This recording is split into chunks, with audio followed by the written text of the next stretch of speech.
Hi, this is Vrinda. You go to your kitchen, you fill a glass of water and you drink that water without thinking about it. You don't think about it because you have confidence and faith in the system that is providing you with this water. You don't worry whether this water will give you an upset stomach or if it will cause food poisoning or if it is laced with your toilet's sewage line.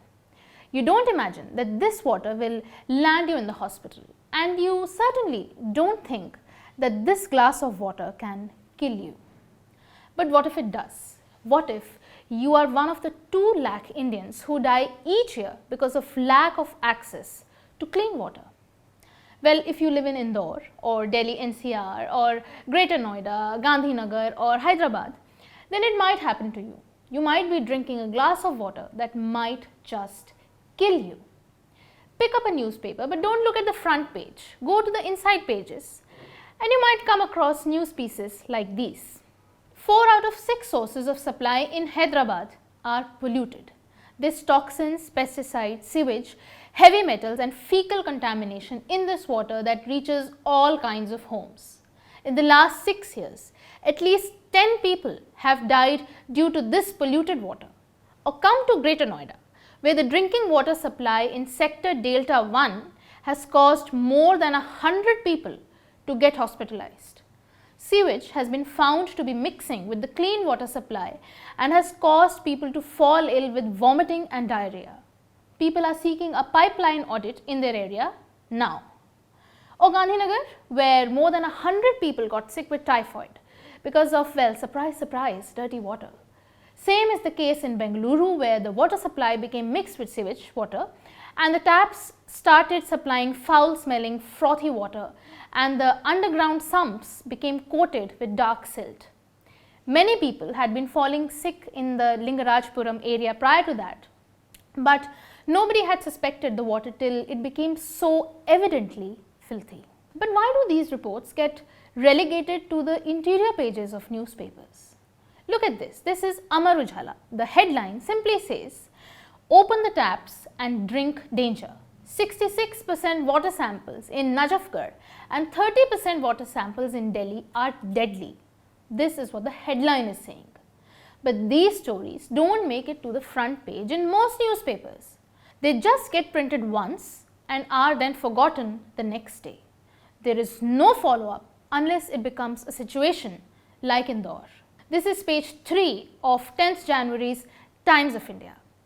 There are multiple news reports pertaining to water crisis in different cities, but why do these not make it to the front page? And why don't they become the center stage of media reporting across the board? 50% of Delhi's drinking water pipelines are 20 to 30 years old. The Delhi government has said that it will take more than 8 years to replace them all. This is the condition of the national capital.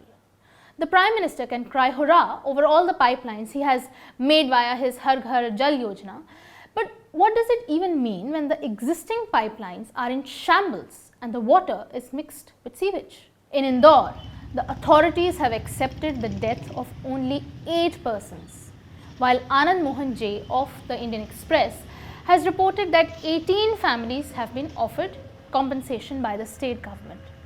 So what is the death toll in Indore? Is it 18 or is it 8? Are we just managing headlines here?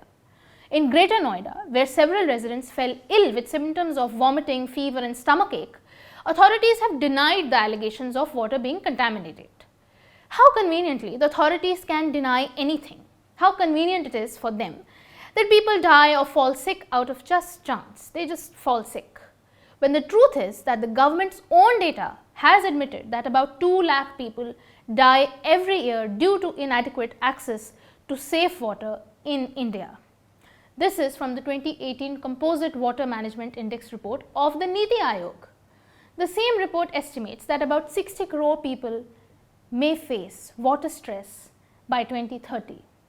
That is about 40% of India's projected population. By 2030, imagine every 4th Indian might suffer from lack of clean water access.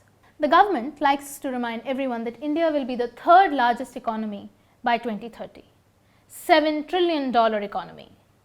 But what would these $7 trillion even mean when 60 crore Indians would be sick and dying because of unclean water in their homes? And I am not even talking about those who get water from untreated supply and are not connected to the pipeline grid. What kind of disease burden are we looking at in the coming few years just because we cannot supply water, clean water to our citizens?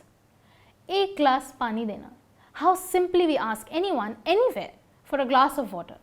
We ask it with the trust and faith that this glass of water will not kill us. Every time the pipelines carrying water into our homes mix with leaking sewage lines, that trust is broken and lives are lost. This is Vrinda.